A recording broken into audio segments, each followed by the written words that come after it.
వరంగల్ ములుగు జిల్లా వెంకటాపూర్ మండలంలోని లక్ష్మీదేవిపేటలో కలాం ఫౌండేషన్ వ్యవస్థాపక అధ్యక్షులు మహమ్మద్ సర్వర్ అహ్మద్ ఆధ్వర్యంలో కలాం ఫౌండేషన్ గ్రామీణ గ్రంథాలయ ప్రారంభోత్సవ కార్యక్రమానికి ముఖ్య అతిథిగా ప్రియనేస్తం ఫౌండేషన్ వ్యవస్థాపక అధ్యక్షులు పింగళి నాగరాజు, కలాం ఫౌండేషన్ వ్యవస్థాపక అధ్యక్షులు డాక్టర్ సర్వర్ అహ్మద్ గార్ల చేతుల మీదుగా రిబ్బన్ కట్ చేసి ప్రారంభించారు.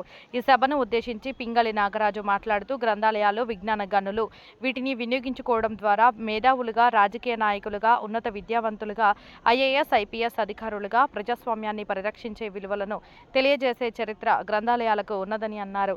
కార్యక్రమాలను నిర్వహిస్తున్న డాక్టర్ సర్వర్ అహ్మద్ అభినందనీయులని కొనియాడారు. ఈ కార్యక్రమంలో ETV senior reporter Abdul Razak, press club మాజీ అధ్యక్షులు కొట్టే రాజిరెడ్డి, జర్నలిస్టు యూనియన్ ములుగు జిల్లా అధ్యక్షులు షఫీ అహ్మద్, కలాం ఫౌండేషన్ ప్రధాన కార్యదర్శి Kondaparthi Sadayya, Kalam foundation organising secretary Pendyala Salendra, Kalam foundation కోశాధికారి గడ్డం వెంకటేశ్వర్లు, ఉపాధ్యక్షులు సుల్తానా బేగం, సభ్యులు పోలో రామ్మూర్తి, మహిపాల్ రెడ్డి, వల్లాల రాజేందర్, అడ్వకేట్ రమేష్, నాగేశ్వరరావు, ఖైరుద్దీన్, ముస్తాక్, బొచ్చు సమ్మయ్య, బొమ్మకంటి రమేష్ వర్మ, దుర్గం సూరయ్య, కొండపర్తి రమేష్, రేలా విజయ్ తదితరులు పాల్గొన్నారు. మనకు తెలంగాణలో మొట్టమొదటి గ్రంథాలయాలు విజ్ఞాన భండాగారాలు, స్టోర్ హౌసెస్ ఆఫ్ నాలెడ్జ్.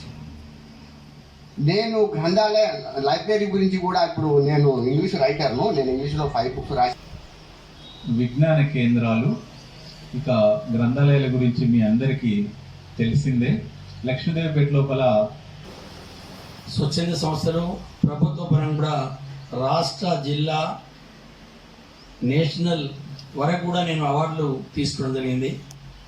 దాన్ని బేస్ చేసుకొని నాకు ఫస్ట్ వచ్చిన అవార్డు ఏదంటే కలాం పేరు మీద వచ్చిన అవార్డును ఆ కలాం గారిని ఒక మంచి కార్యక్రమాన్ని ఒక ఆదర్శంగా నిలిచారు. అభినందనాలు.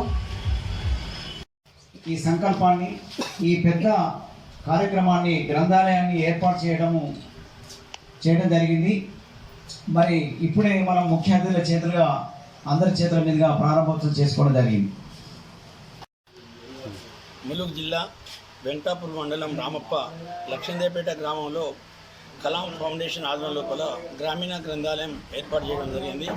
ఈరోజు గ్రామీణ ప్రాంతాల్లో ఉన్నటువంటి నిరుపేద విద్యార్థులకు చాలా సౌకర్యం ఏర్పడే విధంగా మేము ఏర్పాటు చేస్తాం. ఈరోజు కలాం ఫౌండేషన్ ఆధ్వర్యంలో గ్రంథాలయాన్ని ఏర్పాటు చేసుకోవడం చాలా సంతోషకరం. గ్రంథాలయాలు విజ్ఞాన గని. మిత్రుడు సర్వర్ అహ్మద్ ప్రభుత్వ ఉపాధ్యాయ వృత్తిని చేపట్టి అనేక రంగాల్లో సేవలు అందిస్తూ ఆయన యొక్క సామాజిక సేవను గుర్తించి